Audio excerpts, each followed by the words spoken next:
টাঙ্গাইল জেলার সখীপুর থানাধীন ইশাকদিঘি শাকিনস্ত স্বামী কর্তৃক স্ত্রীকে ছুরিকাঘাতে হত্যার ঘটনায় ঘাতক স্বামী মেহেদী হাসানকে হত্যাকাণ্ডের 10 ঘন্টার মধ্যে গ্রেপ্তার করেছে র‍্যাব 14 সিপিসি 3 টাঙ্গাইল ক্যাম্পের বিশেষ আভিযানিক দল।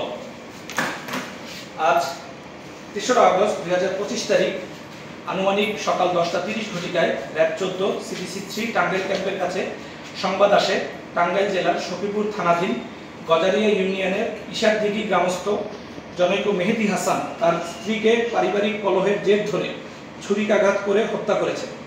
সংবাদ পাওয়ার পরপরই র‍্যাব 14 সিপিসি 3 টাঙ্গাইল ক্যাম্পের গোয়েন্দা টিম তাৎক্ষণিকভাবে ঘটনাস্থলে গিয়ে প্রাথমিক তথ্য সংগ্রহ করে, কিন্তু ঘাতক স্বামী মেহেদী হাসান ততক্ষণে এলাকা ছেড়ে অন্যত্র পালিয়ে যায়। পরবর্তীতে র‍্যাব 14 সিপিসি 3 টাঙ্গাইল ক্যাম্পের চৌকস গোয়েন্দা টিম তথ্য প্রযুক্তির সহায়তায় মেহেদী হাসানের অবস্থান নির্ণয় করতে সক্ষম হয় এবং টাঙ্গাইল ক্যাম্পের একটি চৌকস আভিযানিক দল রাত 8:20 ঘটিকায় গাজীপুর জেলার কোনাবাড়ি থানা এলাকা হতে ঘাতক স্বামী মেহেদী হাসানকে হত্যাকাণ্ডের 10 ঘন্টার মধ্যে গ্রেপ্তার করতে সক্ষম হয়।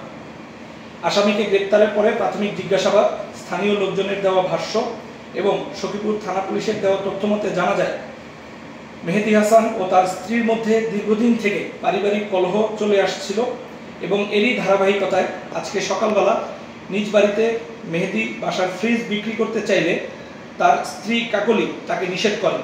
এ নিয়ে দুইজনের মধ্যে কথা কাটাকাটি শুরু হলে এক পর্যায়ে মেহেদী হাসান তার স্ত্রীকে ছুরি দিয়ে পিঠের মধ্যে আঘাত করলে ঘটনাস্থলেই স্ত্রী কাকলির রক্তক্ষরণ হয়ে মৃত্যুবরণ করে।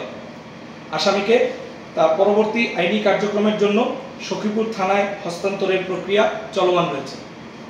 আচ্ছা, উনি কি প্রাথমিক অবস্থায় কোনো কিছু স্বীকারোক্তি দিয়েছেন?